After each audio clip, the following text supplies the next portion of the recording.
Hello everyone, মোৰ অন্য এটা ভিডিঅ'লৈ আপোনালোক সকলোকে স্বাগতম জনাইছো।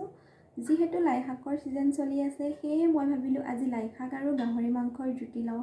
মানে লাই শাক আৰু গাহৰি মাংস বনাম। তাৰে কেনেকৈ বনাও আপোনালোকক অলপ দেখাম বুলি ভাবিছো। গাহৰি মাংস দি বনাবলৈ লাই পাত নিব আহিছো বাৰীৰ পৰা। লাই পাত দি বনাবলৈ গাহৰি মাংস, ইফালে আদা নহৰু আৰু জলকীয়া আৰু এয়া পিয়াজ কাটি থৈছো, আলু এটা কাটি থৈছো, বিলাহী এটা কাটি থৈছো আৰু এফালে লাই শাক কাটি থৈছো। তো অলপ গৰম হওঁতে তেল অলপ দি ললো মাংস বনাবৰ কাৰণে।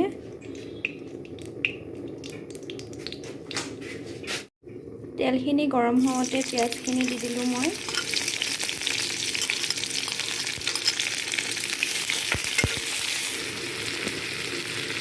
মই এতিয়া আদা নহৰুখিনি আৰু জলকীয়া কেইটা দি দিম।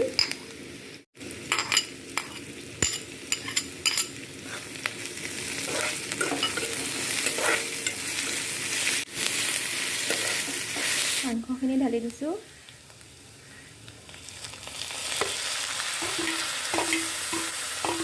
আপোনালোকে মাংসখিনি বইল কৰি ল'ব পাৰে, মই বইল কৰি নাই লোৱা।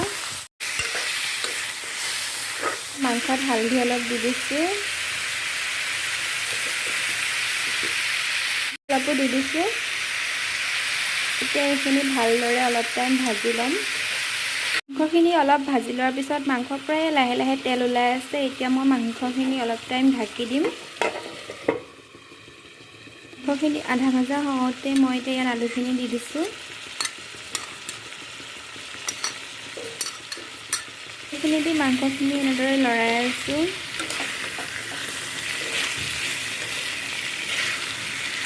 টাইম আকৌ ঢাকনা দি পেলাই ভাজি ল'ম। মাংসৰ পৰা পুৰা তেল ওলাই আছে। মাংসখিনিত বিলাহীখিনি দি দিছোঁ, মানে বিলাহীখিনি কাটি থোৱা বিলাহীটো দি দিছোঁ। বিলাহীখিনি দি পেলাই মাংসখিনি এনেদৰে অলপ টাইম আকৌ ভাজি লৈছোঁ। এয়া বিলাহী দি মাংসখিনি ভজা হৈ গ'ল। এতিয়া ইয়াত মই লাই পাতখিনি দি দিম। লাই পাতখিনি দি পেলাই এনেদৰে লৰাই আছোঁ মাংসখিনি।